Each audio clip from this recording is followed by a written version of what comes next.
Israel ಮತ್ತು Hamas ಉಗ್ರರ ನಡುವಿನ ಯುದ್ಧ ಇನ್ನೂ ನಿಂತಿಲ್ಲ. ಈಗಿರುವಾಗಲೇ ಇಸ್ರೇಲ್ ಆರ್ಭಟವನ್ನು ಮುಂದುವರಿಸಿದೆ. ಸಾವಿನ ಸಂಖ್ಯೆ ದಿನದಿಂದ ದಿನಕ್ಕೆ ಏರುತ್ತಲೇ ಇದೆ. ಈಗಿರುವಾಗಲೇ ಈ ಗಾಜಾ ಆರೋಗ್ಯ ಸಂಸ್ಥೆ ಏನಿದೆ ಅದು ಒಂದು ವರದಿಯನ್ನು ಬಿಡುಗಡೆ ಮಾಡಿದ್ದು, ಅದು ಅಂತಾರಾಷ್ಟ್ರೀಯ ಮಟ್ಟದಲ್ಲಿ ಇಸ್ರೇಲ್ಗೆ ಭಾರಿ ಮುಖಭಂಗವನ್ನೇ ಉಂಟು ಮಾಡ್ತಿದೆ. ಅದಕ್ಕೆ ಪ್ರತಿಯಾಗಿ ಇದೀಗ ಇಸ್ರೇಲ್ ಉತ್ತರವನ್ನು ಕೊಟ್ಟಿದೆ. ಒಂದೊಂದು ಸಾವಿಗೂ ಲೆಕ್ಕವನ್ನು ಕೊಟ್ಟಿದೆ. ಹಾಗಾದರೆ ಗಾಜಾ ಆರೋಗ್ಯ ಇಲಾಖೆ ಬಿಡುಗಡೆ ಮಾಡಿದ ವರದಿಯಲ್ಲಿ ಏನಿದೆ, ಇದಕ್ಕೆ ಉತ್ತರವನ್ನು ಕೊಟ್ಟಂತಹ ಇಸ್ರೇಲ್ ಹೇಳಿದ್ದೇನೋ ಆ ಕುರಿತ ಒಂದು ವಿಶೇಷ ವರದಿ ನಿಮ್ಮ ಮುಂದೆ. ಸ್ನೇಹಿತರೆ, ಹಮಾಸ್ ಮತ್ತು ಇಸ್ರೇಲ್ ನಡುವಿನ ಯುದ್ಧ ಅಂತ್ಯವಾಗ್ತಿಲ್ಲ. ದಿನದಿಂದ ದಿನಕ್ಕೆ ಅದು ಹೆಚ್ಚಾಗುತ್ತಲೇ ಇದೆ. ಇದರ ನಡುವೆ ಇದೀಗ ಸಾವಿನ ಲೆಕ್ಕಾಚಾರ ಹೆಚ್ಚು ಚರ್ಚೆಯಾಗ್ತಿದೆ. ಯಾಕಂದ್ರೆ ಹಮಾಸ್ ಉಗ್ರರೇನಿದ್ದಾರೆ ಅವರು ಒಂದು ಲೆಕ್ಕಾಚಾರವನ್ನು ಹೇಳ್ತಾ ಇದ್ರೆ, ಗಾಜಾ ಆರೋಗ್ಯ ಇಲಾಖೆ ಮತ್ತೊಂದು ಲೆಕ್ಕಾಚಾರವನ್ನು ಹೇಳ್ತಿದೆ. ಇನ್ನು ಇಸ್ರೇಲ್ ಮಗದೊಂದು ಲೆಕ್ಕಾಚಾರವನ್ನು ಹೇಳುವ ಮೂಲಕ ಒಂದು ರೀತಿ ಗೊಂದಲಕ್ಕೆ ಕಾರಣವಾಗ್ತಾ ಇದೆ. ಇದರ ನಡುವೆ ಒಟ್ಟು ಇದು ಗಾಜಾ ಆರೋಗ್ಯ ಇಲಾಖೆ ಹೇಳುವ ಪ್ರಕಾರ 31,000 ಪ್ಯಾಲೆಸ್ಟೈನರು ಇಲ್ಲಿಯವರೆಗೂ ಸಾವನ್ನಪ್ಪಿದ್ದಾರೆ. ಅದರಲ್ಲಿಯೂ ಕೂಡ 72% ಮಹಿಳೆಯರು, ಮಕ್ಕಳು ಎನ್ನುವಂತಹ ವರದಿಯನ್ನು ಪ್ರಕಟಿಸಿದ್ದು, ಇದೊಂದು ರೀತಿ ಇಸ್ರೇಲ್ಗೆ ಅಂತಾರಾಷ್ಟ್ರೀಯ ಮಟ್ಟದಲ್ಲಿ ಮುಖಭಂಗವನ್ನು ಉಂಟು ಮಾಡುತ್ತಿದೆ. ಇದಕ್ಕೆ ಉತ್ತರವನ್ನು ಕೊಟ್ಟಿರುವಂತಹ ಇಸ್ರೇಲ್, ಅದರಲ್ಲೂ ಕೂಡ ಇಸ್ರೇಲ್ನ ಅಧ್ಯಕ್ಷರಾದ ನ್ಯಾಥ್ಯೂ ಆ್ಯನ್ ಉತ್ತರವನ್ನು ಕೊಟ್ಟಿದ್ದು, 13,000 ಜನ ಏನಿದ್ದಾರೆ ಉಗ್ರರನ್ನು ಇದೀಗ ಸದೆಬಡಿಯಲಾಗಿದೆ ಎನ್ನುವ ಮೂಲಕ ಈ ಗಾಜಾದ ಆರೋಗ್ಯ ಇಲಾಖೆ ಏನಿದೆ ಅದಕ್ಕೆ ಟಕ್ಕರ್ ಕೊಡುವಂತ ಕೆಲಸವನ್ನ ಮಾಡಿದ್ದಾರೆ. ಹೌದು ಸ್ನೇಹಿತರೆ, ಅಕ್ಟೋಬರ್ 7ರಂದು ದಕ್ಷಿಣ ಇಸ್ರೇಲ್ನ ಮೇಲೆ ಹಮಾಸ್ ನೇತೃತ್ವದ ದಾಳಿಯ ನಂತರ ಇಸ್ರೇಲ್ ಯುದ್ಧವನ್ನ ಶುರು ಮಾಡುತ್ತೆ. ಅದಾದ ಮೇಲೆ 31,000 ಜನರು ಸಾವನ್ನ ಅಪ್ಪಿದ್ದಾರೆ.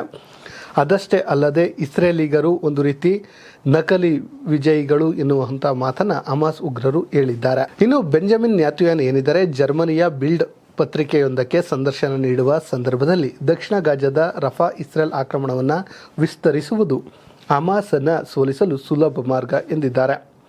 ಅದಷ್ಟೇ ಅಲ್ಲದೆ ನಾವು ಗೆಲುವಿಗೆ ಬಹಳ ಹತ್ತಿರವಾಗಿದ್ದೇವೆ.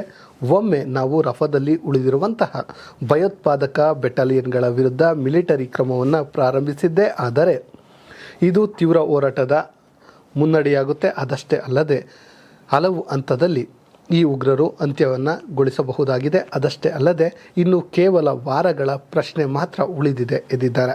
ಇನ್ನೊಂದು ಸತ್ಯವನ್ನು ಕೂಡ ನ್ಯಾಥ್ಯೂಯಾನ್ ಹೇಳಿದ್ದು, ಅದೇನೆಂದರೆ ಅದುವೇ ಹಮಾಸ್ನ ಮುಕ್ಕಾಲು ಭಾಗದ ಬೆಟಾಲಿಯನ್ಗಳೇನಿವೆ ಅವು ನಾಶವಾಗಿವೆ ಮತ್ತು ಈ ಆಕ್ರಮಣವನ್ನು ಈಗ ನಿಲ್ಲಿಸಿದ್ರೆ ಆದರೆ ಅವರು ಮತ್ತೆ ಗುಂಪುಗೂಡುವ ಮೂಲಕ ಮತ್ತೆ ಒಂದು ದಾಳಿಯನ್ನು ಮಾಡ್ತಾರೆ ಎನ್ನುವಂತಹದ್ದನ್ನು ಹೇಳಿದ್ದಾರೆ. ಇನ್ನು ಸ್ನೇಹಿತರೆ, ಈಗ ನಾವು ಅಸಲಿ ವಿಚಾರಕ್ಕೆ ಬರೋದಾದರೆ, ಈಗ ಈ ಗಾಜಾದ ಆರೋಗ್ಯ ಇಲಾಖೆ ಒಂದು ಪಟ್ಟಿಯನ್ನು ಬಿಡುಗಡೆ ಬರೆದಿದೆ, ಅಂದರೆ ವರದಿಯನ್ನು ಬಿಡುಗಡೆ ಮಾಡಿದೆ. ಅದರಲ್ಲಿ ಒಟ್ಟು 31,000 ಪ್ಯಾಲೆಸ್ಟೈನರು ಹತರಾಗಿದ್ದಾರೆ. ಇದನ್ನು ನಾವು ಒಪ್ಪಿಕೊಳ್ಳಲೇಬೇಕು, ಯಾಕಂದರೆ ಇದನ್ನು ಇಸ್ರೇಲ್ ಕೂಡ ಒಪ್ಪಿಕೊಳ್ಳುತ್ತೆ. ಆದರೆ ಅವರು ಹೇಳಿರುವಂಥದ್ದು 72% ಮಹಿಳೆಯರು, ಮಕ್ಕಳು ಎನ್ನುವಂತಹದ್ದು ಇದೆಯಲ್ಲ, ಅದನ್ನು ಇದೀಗ ಇಸ್ರೇಲ್ ಒಪ್ಪಿಕೊಳ್ತಿಲ್ಲ. ಆದರೆ 13,000 ಭಯೋತ್ಪಾದಕರು ಇದರಲ್ಲಿ ಸತ್ತಿದ್ದಾರೆ ಎನ್ನುವಂಥದ್ದನ್ನು ಇಸ್ರೇಲ್ ಹೇಳ್ತಿದೆ. ಸೊ ನಾವು ಎರಡನ್ನೂ ಒಪ್ಪಿಕೊಳ್ಬೇಕು. ಅಂದರೆ ಇಸ್ರೇಲ್ ಹೇಳ್ತಿರೋದು ನಿಜ ಹಾಗೂ ಹಮಾಸ್ ಕೂಡ ಹೇಳ್ತಿರುವಂಥದ್ದು ನಿಜ. ಆದರೆ ಈ 72% ಒಪ್ಪಿಕೊಳ್ಳಲು ಸಾಧ್ಯವಿಲ್ಲ. ಇನ್ನು ಸ್ನೇಹಿತರೆ, ಇಸ್ರೇಲ್ ಮತ್ತು ಹಮಾಸ್ ನಡುವಿನ ಯುದ್ಧ ಹೇಗೆ ಆರಂಭವಾಯಿತು ಅನ್ನೋದು ನಿಮ್ಮೆಲ್ಲರಿಗೂ ಗೊತ್ತಿರುವಂಥದ್ದು. ಅಕ್ಟೋಬರ್ 7 ಇದೊಂದು ರೀತಿ ಇಸ್ರೇಲ್ಗೆ ಒಂದು ನರಕ ದರ್ಶನವನ್ನು ಮಾಡಿಸಿದ್ದಂತಹ ದಿನ. ಯಾಕಂದರೆ ಅಕ್ಟೋಬರ್ 7ರಂದು ಈ ಹಮಾಸ್ ಉಗ್ರರೇನಿದ್ದಾರೆ ಸುಮ್ಮನಿದ್ದ ಇಸ್ರೇಲನ್ನು ಅದರ ಮೇಲೆ ಕೆಣಕುವಂಥ ಕೆಲಸವನ್ನು ಮಾಡಿದರು. ಇನ್ನಿಲ್ಲದಂತೆ ದಾಳಿಯನ್ನು ಮಾಡಿದರು. ಇಸ್ರೇಲ್ ಒಂದು ರೀತಿ ಬೆಚ್ಚಿ ಬಿದ್ದಿತ್ತು. ಅದಾದ ಬಳಿಕ ಇಸ್ರೇಲ್ ತನ್ನ ರೂಪವನ್ನು ತೋರಿಸಿತು, ಅದರಲ್ಲೂ ಕೂಡ ಉಗ್ರ ರೂಪವನ್ನು ತೋರಿಸಿತು. ಅಂದಿನಿಂದ ಶುರುವಾದ ವೈಮಾನಿಕ ದಾಳಿ ವಿಭಿನ್ನ ರೀತಿಯನ್ನೇ ಪಡೆದುಕೊಂಡಿತ್ತು. ಮೊದಲು ಸಣ್ಣ ಪುಟ್ಟ ದಾಳಿಗಳನ್ನು ಮಾಡಿದ್ದಂತಹ ಇಸ್ರೇಲ್ ತದನಂತರದಲ್ಲಿ ಅತ್ಯಾಧುನಿಕ ವೆಪನ್ಗಳನ್ನು ಬಳಸುವ ಮೂಲಕ ಈ ಹಮಾಸ್ ಉಗ್ರರು ಹಾಗೂ ಪ್ಯಾಲೆಸ್ಟೈನ್ ಮೇಲೆ ದಾಳಿಯನ್ನು ಮಾಡುವಂಥ ಕೆಲಸವನ್ನು ಮಾಡ್ತಾರೆ. ಅದರಲ್ಲಿ ಬಹುತೇಕ ಯಶಸ್ಸನ್ನು ಕಾಣ್ತಾರೆ. ಆದರೆ ಈ ಇಸ್ರೇಲ್ ಬಹುತೇಕ ಯಶಸ್ಸನ್ನು ಕಂಡ ಮೇಲೆ ಉಗ್ರರು ಮತ್ತೊಂದು ಪ್ಲಾನನ್ನು ಹುಡುಕುವಂಥ ಕೆಲಸವನ್ನು ಮಾಡ್ತಾರೆ. ಅದುವೇ ಸುರಂಗ ಮಾರ್ಗಗಳ ಮೂಲಕ ಯುದ್ಧ. ಸ್ನೇಹಿತರೆ, ನಿಮಗೆ ಅದೇಗೆ ಸುರಂಗ ಮಾರ್ಗಗಳ ಯುದ್ಧ ಅಂದರೆ, ಈ ಸುರಂಗ ಮಾರ್ಗಗಳ ಮೂಲಕ ಅವರೇನಾದರೂ ಇದ್ದರೆ ಇವರು ಯಾವುದೇ ರೀತಿಯ ವೈಮಾನಿಕ ದಾಳಿ ಮಾಡಿದರೂ ಕೂಡ ಅಲ್ಲಿ ಡ್ಯಾಮೇಜ್ ಆಗೋದಿಲ್ಲ. ಯಾಕಂದರೆ ಎಲ್ಲಿ ಸುರಂಗ ಮಾರ್ಗಗಳು ಇವೆ ಅನ್ನೋವಂಥದ್ದೇ ಗೊತ್ತಾಗೋದಿಲ್ಲ. ಸೊ ಆ ಕಾರಣಕ್ಕೆ ಒಂದು ರೀತಿ ಇಸ್ರೇಲ್ಗೆ ತಲೆನೋವಾಗುತ್ತೆ. ಇಸ್ರೇಲ್ ನಂತರ ಹಂತವಾಗಿ ಸುರಂಗ ಮಾರ್ಗಗಳನ್ನು ಮುಚ್ಚುವ ಕೆಲಸವನ್ನು ಮಾಡುತ್ತೆ. ಇದು ಸಾಧ್ಯವಿಲ್ಲ ಅಂತ ಅರಿತಂತಹ ಇಸ್ರೇಲ್ ಮತ್ತೊಂದು ಪ್ಲಾನನ್ನು ಮಾಡುತ್ತೆ. ಈ ಸಮುದ್ರದ ನೀರೇನಿದೆ ಆ ಸಮುದ್ರದ ನೀರನ್ನು ಈ ಸುರಂಗದೊಳಗಡೆ ಹಾಕಿದರೆ ಹೇಗೆ ಎನ್ನುವಂಥ ಪ್ಲಾನನ್ನು ಮಾಡುತ್ತೆ. ಅದು ಕೂಡ ವಿಫಲವಾಗುತ್ತೆ.